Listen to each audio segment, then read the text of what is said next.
Hello everybody, my name is Karl Sandoval. Welcome to my channel.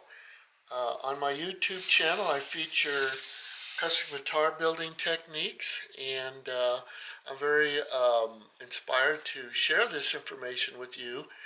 So what we're going to do in this video is a continuing effort on getting the neck build for our star guitar. As you hopefully have been following along, we have been working on a custom Sandoval star guitar. So what I have here in front of me is a rosewood fingerboard. This happens to be a 25-inch scale fingerboard. It's been cut for a 0 nut at this point here, and it goes all the way through the scaling to 24 frets. Now on this model, I'm only going to use 22 frets. So what I'll do is I am going to mark out this fingerboard because the way they come, it's just a big rectangular piece. It's planed flat on the back, and it's got a 16-inch radius on top of the fingerboard. So what I'm going to do is get it all scaled and cut in terms of it being functional to fit on the star guitar body. So it runs a taper from the nut down to the 22nd fret, which I will show you. So one of the things I wanted to explain, I don't know if you'll be able to see this, but we've got 24 frets,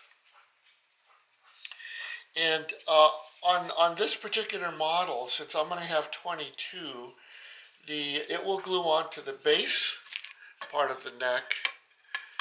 That will be cut down to approximately 18 inches at this point down here. So that happens to come up to the mark of my 22nd fret. So I will have a little bit of an overhang on my fingerboard, which is fine. It's not going to disrupt anything. So what I'm going to do is I've counted up to 12 frets, and I'm going to count up to 22 frets. And actually on the 23rd fret slot, that's where I'm going to make my cut. So what I'll do is on this particular model, okay, you have to keep in mind that the nut width can be to your preference, as well as the butt width here. You can go between 1 and 5/8 at the nut, all the way up to, I've done them as wide as 2 inches. And as far as the base of the fingerboard, you can have it set for 2 3/16, which is like a typical Fender style neck, just for an example. But I like to go a little wider than that because I don't like string roll off on this high E string, and I certainly don't like it on the low E string as well. So I make the base of my neck a little bit wider. I go to 2 1/4 inches, and so on my nut I'll go with 1 11/16. So what I'm going to do is start off with a center line. Now, most of these fingerboards, when I get them, they're pretty well fabricated. I don't have, although I can, but I don't have, and I don't want the need of having to make each fingerboard. I actually farm those out, and so when I get these fingerboards, they're basically, like I say, flat on the bottom. They look like they're approximately about 2 7/8 wide. And if I get a right angle, if I get a square and place it on the fingerboard, I can find out which edge has been used for giving the right angle cut on the fret wire. and it looks like it's been this side here that we have a perfect right angle from all the frets. So what I'm going to do is measure from this part here, being that it's our square, and okay, so we're looking at it's about 2 7/8. So a lot of times what I'll do is I'll, for example here, I'm between the 1-inch mark and the 3-inch mark, and I'll center it on both sides from each one of these, from the 1 and from the 3. You know, you can do it. You can use whatever method you want to get our center line. What I can see here, it's about 1 3/8 approximately, which would be the center. So I'm just going to go with that, and you'll see that it'll work out just fine. So flushing up this part of the measuring ruler, I'll make my one mark here.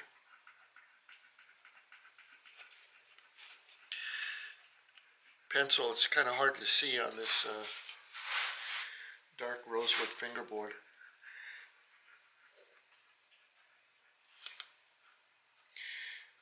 And then I'll do the same down here. I'm measuring approximately 1 3/8. Well, I see when I get light on the subject, I can actually see my mark.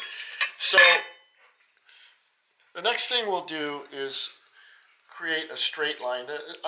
Most of my projects that I work on I'll always have some sort of a straight mark, a straight center mark.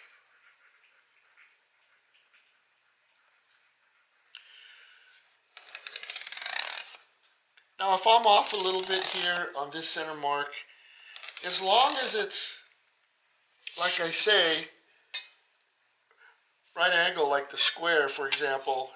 I mean, if I look at this, if I put the square on and I look at my fret, I'm pretty much right on. Let's see if you can see that. We'll get a close look.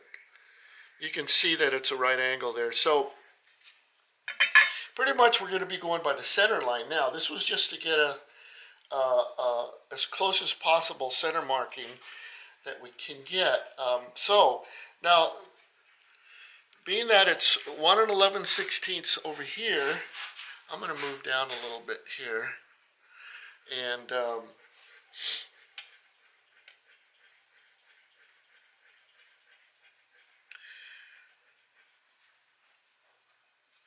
so like I say, we're going to go by the center line.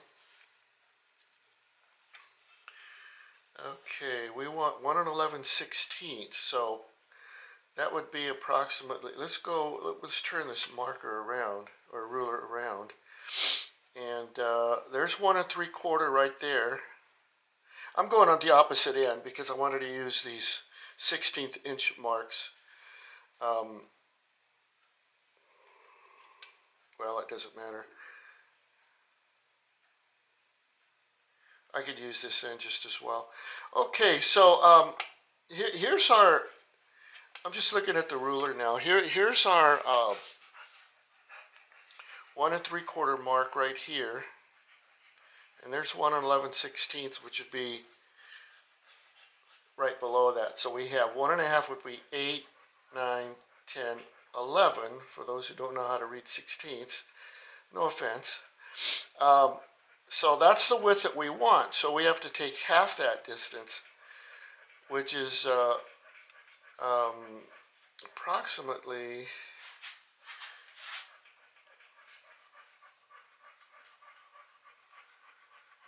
let's see here. Let me do some marking. Just bear with me a second.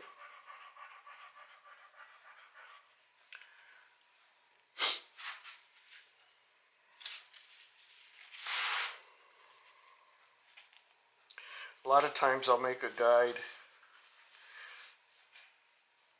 just on a piece of paper. You know, I'm doing processes here that will make it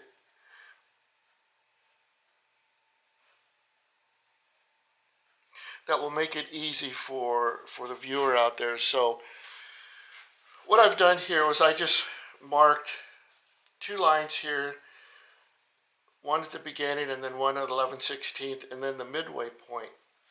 And so if I measure that,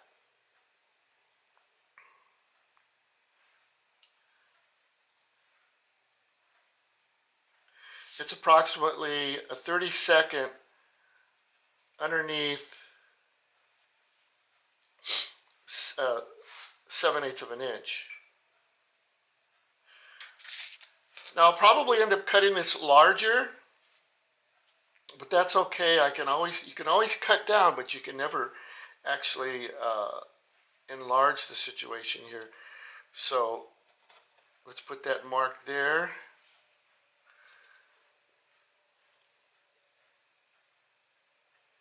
Like I say, it's 32nd shy of 7/8. Sorry for this crude method of measuring, but it seems to work for me.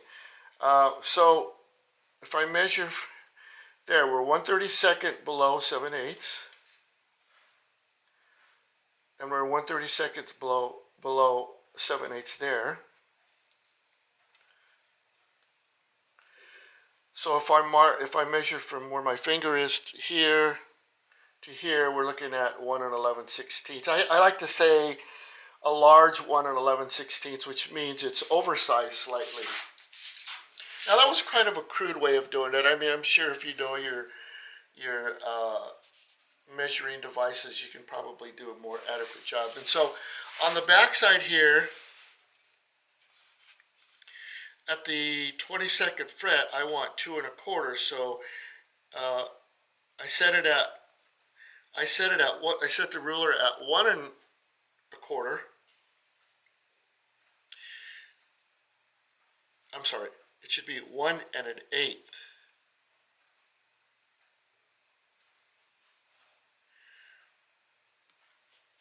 So if I set it at 1 1/8, then I make a mark here, and then I make a mark at 2 1/4, because 1 1/8 and 1 1/8 gives you 2 1/4. And the rest is going to be cut off here. So I have 1 11/16 in the front, 2 1/4 in the back. Now I'll go ahead and mark these. And it's warm in here today.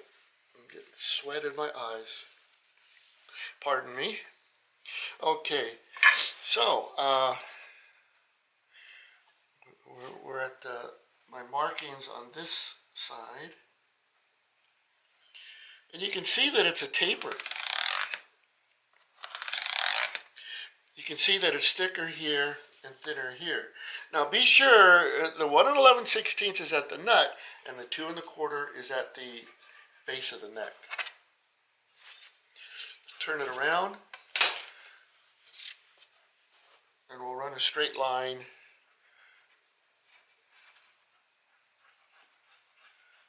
on this side as well.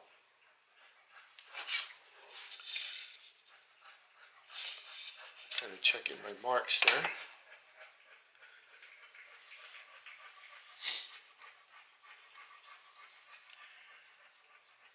Okay.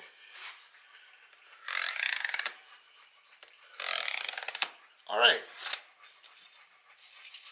Now I have 2 lines here. You won't be able to see them. I don't know if you can pick them up under the lighting here, but we have a center mark, and we have a mark here on the outside and here on the outside. And so going from the center out, we get an accurate account of our measuring. So once again, if I measure this, if I measure the 2 lines here, you'll be able to see this a lot better when I put the tape on. This is 1 11/16 now. And this is approximately, at this part of the neck of the fingerboard, a large 2 1/4. So the next thing I'll do, we've got the dimensions of our fingerboard. I like to set the fingerboard dimensions first before I glue it on to the neck. This is actually a serious part of building a guitar because, you know, alignment is everything in guitar building, let me tell you. So I'm going to go ahead and I'm going to put a piece of tape where I made my outside line. Try to match it as accurately as possible.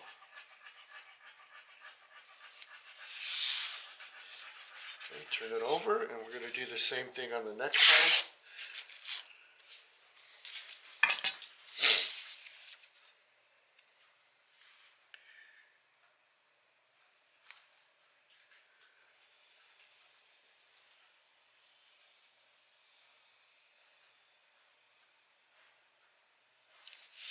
Bingo.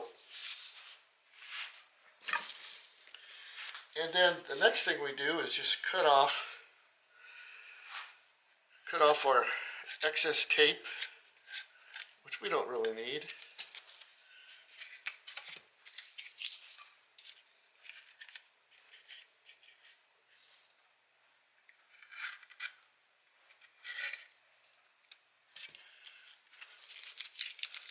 Bingo. We are done with that. Okay, now let's see if I can get this. We're looking from the two outside lines, and that's giving us 1 11/16. Then if I flip it around, now I want to come into the 22nd fret here. It's approximately 2 1/4.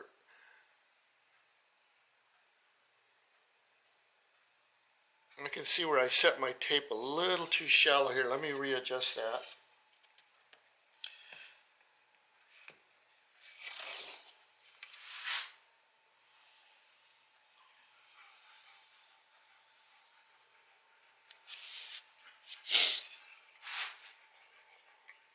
Okay, there's the 22nd fret right here. There we go, that's 2 1/4. See, now if you look at it, you can see that it's tapered. It'll be narrow here and wider down here. And you know, it's like before you start cutting, that good old saying, measure 3 times, cut once. So let me just recap here. There's 1 1/2, okay, that's 1 8 9 10 11/16, that would be 1 3/4. Okay, that looks good. And then let me double check on this side here again. Should be approximately 2 1/4, and it is. So I have 4 cuts to make. I'm going to cut to the 0 fret because I like to put the nut glued onto the end of the fingerboard, sort of like a Les Paul. There is no slot that's going to be here on this model. And then I will cut not at the 22nd fret. I'm going to cut the 23rd fret, which would be right here.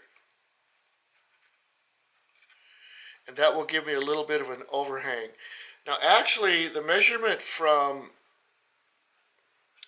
0 fret to 22 is approximately 18 inches. Let's double check that. Yes, 18 inches. So we've got, getting back to the cutting, we're going to cut the 0 nut, we're going to cut the 23rd fret slot. That pretty much gives you a marking already. And then we're going to cut along one side and then also the opposite side. And we'll end up with the rough cut fingerboard. So that could be done with a bandsaw, a small bandsaw, which is what I will be doing. I won't be demonstrating that right now. Perhaps I'll do that on my Patreon page. But that is pretty much how you measure for your fingerboard. And once I get this cut, then I will do a process of sanding the edges of the fingerboard, which I'll show that on Patreon as well. at an upcoming video. And the other cut that I'm going to make in proceeding with gluing up this fingerboard on here is the end cut of this maple back. This is approximately 18 inches here. So I will cut that as well on the bandsaw and then sand that smooth. And then we will go into the installation of the truss rod and gluing on the fingerboard. Well, that pretty much ends this video. It's going to be short, but hopefully that'll help you in setting up your neck. We've got still more processes to go with here. But anyway, I'd like to ask you if you'd like to make a small donation or if you'd like to make a one-time contribution. I would greatly appreciate it. You can do that through PayPal. My PayPal email address is karl@karlsandoval.com. That's with the letter K, all lowercase. karl@karlsandoval.com.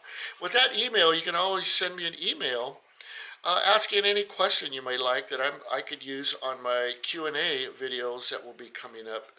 I've already done one or two of those, so by all means, send me a question. If you haven't subscribed to my YouTube page, please, I would sure appreciate it if you did. It's free, it's not going to cost you anything, and plus you'll be able to see a lot of my videos and how I myself, Karl M. Sandoval, build my custom guitars.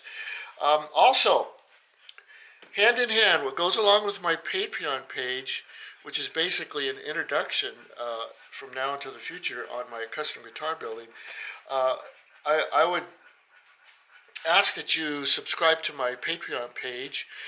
There is a small fee per month, which is very, very small and affordable. It's only $5 a month, and this will entitle you to more detailed videos as I was explaining, like cutting this fingerboard and many, many other procedures and techniques that will be done. So if you subscribe to my Patreon page, you'll get also to view my Karl Sandoval documentary. It's an ongoing series of videos. So I'd appreciate it if you would do that. Now, you know, everybody's been so kind-hearted and so supportive. I just wanted to say thank you from the bottom of my heart. You know, I appreciate everybody and all that they are doing in helping me proceed with these videos and sharing my inspiring information and technique processes in custom guitar building. I had mentioned on the last video, which is actually, it went on Patreon, but I'll do it on this one because this is a YouTube video. I will be working on getting some merchandising together. I've had a lot of requests for t-shirts and hats and other accessories. So stay tuned for that. There's still a lot of work for me to get that together. Being a one-man band, it's just, you know, there's just so much that has to be done. But I just wanted to say thank you. Thank you for watching this video. God bless.